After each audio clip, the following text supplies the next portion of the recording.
আসসালামু আলাইকুম আমার প্রিয় আপুরা ভাইয়ারা, সবাই কেমন আছেন? আল্লাহর রহমতে অনেক ভালো আছেন। আমরাও সবাই আলহামদুলিল্লাহ ভালো আছি। সকালবেলা নাস্তা রেডি করতে আসলাম। আজকে সকালবেলা খিচুড়ি রান্না করতেছি, চিনি গুঁড়া চাউল, আলু, তারপর কিছু সবজি দিলাম। সসিন দেওয়া ছিল, ধুন্দুলা ছিল, এগুলো আর এই সসিন দেওয়া ধুন্দুল, আলু, তারপরে চিনি গুঁড়া চাউল দিয়ে খিচুড়ি রান্না করছিলাম। তারপরে কালকে মাংস ছিল, রান্না করা মাংসের ঝোল ছিল 2-3 পিস, আর মাংস ছিল আর আলু ছিল 2-3 পিস, সাথে কিছু সবজিও মিক্স করে তারপরে খিচুড়ি রান্না করলাম। খিচুড়িটা কিন্তু অনেক মজা হয়েছে, সবাই অনেক মজা করে খাইছে। রান্না করার পরে সবাই মিলে আমরা একসাথে সবগুলো খেয়ে ফেলছি, একটু আর রাখি নাই। আমরা মানুষ 5 জন, আমি, আমার ছেলে, মেয়ে, আমার শাশুড়ি আর হাজব্যান্ড, মানুষ 5 জন। তারপরে দুপুরে রান্নাগুলো এখন বাইর করে নিলাম। শাক আনছে কিনি, অনেকগুলো শাক আনছে, কই মাছ আনছে, সব কিছু ফ্রিজের মধ্যে রাখি দিই। তারপরে যেগুলো রান্না করবো ওইগুলা নিয়ে আসলাম। আজকে বেশি কিছু রান্না করব না, তরকারি মানে সবজি রান্না করলে মানে থাকি যায়, সেজন্য বেশি কিছু রান্না করব না। আর ঘন ঘন মাংস খাওয়া হইতেছে, তাই মাংস রান্না করব না। আজকে রান্না করব কই মাছ দিয়ে সসিন্দা ডাল, নারিকেল দিয়ে, তারপরে মূলার শাক ভাজি করব।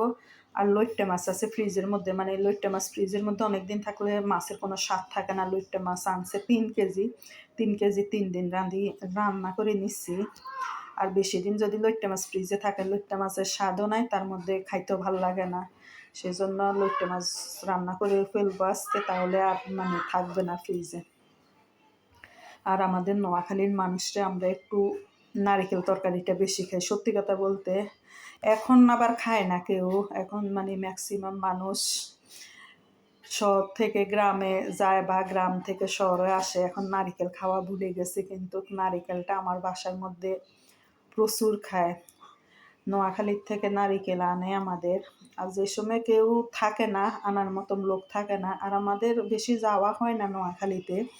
আমার হাজব্যান্ড আর দেবর, আমার হাজব্যান্ডরা 2 ভাইয়ে, কিন্তু এত বেশি যাওয়া হয় না আমাদের নোয়াখালীতে, তাই আনাও হয় না। আর কেউ যদি আসে তাহলে আমরা শুনলে ফোন দিলে ওরা আমাদের জন্য কয়টা নিয়ে আসে। একটা লোক রাখছে, আর ওই লোকটা মানে আমাদের এগুলা দেখাশোনা করে, ওই লোককে বললে ওই লোকটা দিয়ে দেয়। আরে না হলে আমরা কিনিয়ে খাই, বেশিরভাগ কিনিয়ে খাই। আর এখানে আমি নারিকেলগুলা শিলপাটার মধ্যে বাটি নিলাম, কিন্তু ব্লেন্ডারে বাটি আমি কখনো মানে খাই না নারিকেল, আমার কাছে ভালো লাগে না ওইগুলা। কিন্তু শিলপাটার মধ্যে নারিকেল বাটি খাইতে কিন্তু অনেক মজা, তার মধ্যে বুঝাও যায় না নারিকেল দিয়ে দেন।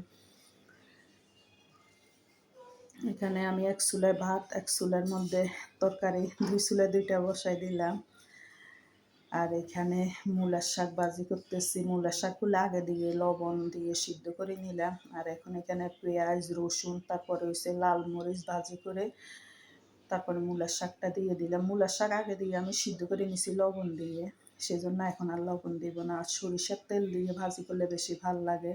আর মূলার শাকের মধ্যেও আমি নারিকেল দিব, কারণ আমরা নোয়াখালীর মানুষ বলছি না, নারিকেলটা বেশি খাই। আমাদের রান্না নিয়ে কিন্তু অনেকজনে হাসে যে এত নারিকেল খাই সব কিছুর মধ্যে, মানে বলতে গেলে আমরা সব কিছুর মধ্যে মানে নারিকেল খাই। আমরা মাংসের মধ্যেও নারিকেল দিই, কারণ নারিকেলের যে রসটা, ওই রসটা দিই আর মাংসের মধ্যে। কিন্তু আমি দিই না মাংসের মধ্যে, কিন্তু আমি তরকারির মধ্যে বেশি দিই। এখানে আমি তরকারিটা রান্না করে নিলাম। তারপরে লইট্টা মাছও রান্না হয়ে গেছে, তারপরে শাকও রান্না হয়ে গেছে। আর এখানে কিছু আম কিনে আনছে, আমের এত দাম, 150 টাকা করে কেজি নিচ্ছে, 2.5 কেজি আনছে। তো ছেলে মেয়ের জন্য 5-6টা রাখছি, আর 4টা দিয়ে আমি একটু আচার তৈরি করতেছি। আর আচারটা আমার শাশুড়ি একটু বেশি পছন্দ করে, খিচুড়ি রান্না করলে খিচুড়ির সাথে আচারটা খায়, কিন্তু ডিম ভাজি এত বেশি পছন্দ করে না, তাই একটু আচার তৈরি করলাম শাশুড়ির জন্য। আজকে আমার রান্না বান্না ছিল এগুলা। আমার ছেলে আম খাইছে, আম খাই আবার একটু রাখিও দিছে, বলতেছে যে আম্মু এত টক আমগুলা। 4টা আমের মধ্যে আমার 1 কেজি চিনি গেছে, মানে এত টক আমগুলা। রান্না বান্না শেষ, এখন বাসাটা একটু গাছের দিকে যাব। গোছগাছ করে নিব। সারাদিন এত কাজ বাসার মধ্যে কোত্থেকে যে এত কাজ আসে একমাত্র আল্লাহ জানে। আর কেউ যদি ফোন করে, আমি ফোনও দিনের বেলা কেউ যদি ফোন করে এত বেশি ফোনও ধরি না, দেখা যায় আমার কাজের ডিস্টার্ব হয়, সেজন্য আমি ফোন ধরি না। যত তাড়াতাড়ি পারি কাজগুলো শেষ করে নিই। এখানে পেঁয়াজ আর আলু শেষ হয়ে গেছে, পেঁয়াজ আর আলু কিনে আনছে।